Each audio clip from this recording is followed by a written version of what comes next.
Welcome. Thank you for joining us today. This message actually is a message I believe almost everybody in the world needs to hear.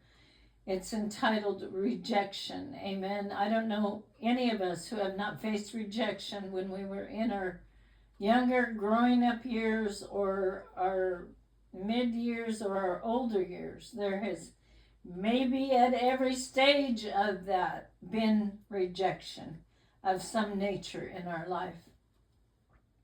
So there is something here that we need to be honest about, because I know I'm not the only one that has walked through this kind of battle. There was a season where rejection almost dismantled my faith and my walk with God. Not rejection from the Lord, but rejection I felt from people. Rejection I felt from circumstances and from the lies the enemy kept whispering into my mind. Those whispers slowly turned into condemnation that I began to believe.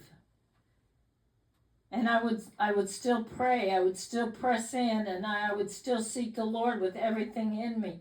But the harder I tried, the fiercer the battle seemed to get. I felt like every step forward was that I was being followed by another fall. And every time I stumbled, I would beat myself up over it. Rejection will trip you up. Amen. And every time I stumbled, I did feel like beating myself up over it. I held myself to a standard of perfection that I could never reach. In my heart, I thought, if I fall again, I failed God. If I struggle again, I must not be good enough.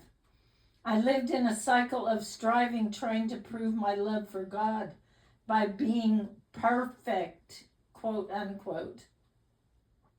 But the truth is, the more that I tried to carry that weight, the heavier it became. I almost let that weight crush my faith. But listen, the enemy used condemnation like a weapon constantly, reminding me of my failures and my shortcomings. I began to feel like I could never measure up. And when you live in that place long enough, you start believing the lie that you have disappointed God beyond repair. But God has been gently showing me something that is changing everything. No one but Christ himself has ever walked in perfection. Not one of us can earn righteousness through our own strength. Not one of us can live flawless enough to stand before God on our own merit. And that's why Jesus came. That's why the cross was necessary.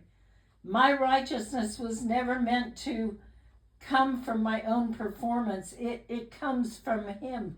It comes from Jesus only. I am learning that my walk with God was never supposed to be built on striving. Listen to me, friends, because many of you out there are striving. It was meant to be built on surrender. Instead of beating myself up, or instead of beating yourself up every time you fall, I and you, all of us, have to learn to run back to him instead of trying to carry the burden of perfection. I'm learning to lean on Christ and allow him to be my righteousness. He is the one who covers me, restores me, and lifts me when I stumble.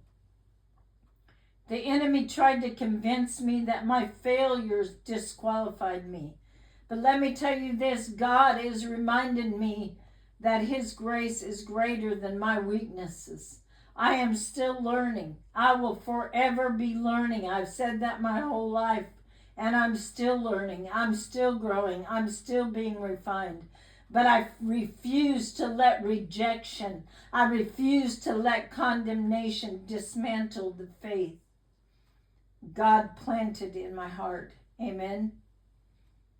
And as I close, let me say here, my hope has never been in my ability to be perfect. My hope has always been and will always be in Jesus Christ alone. Amen.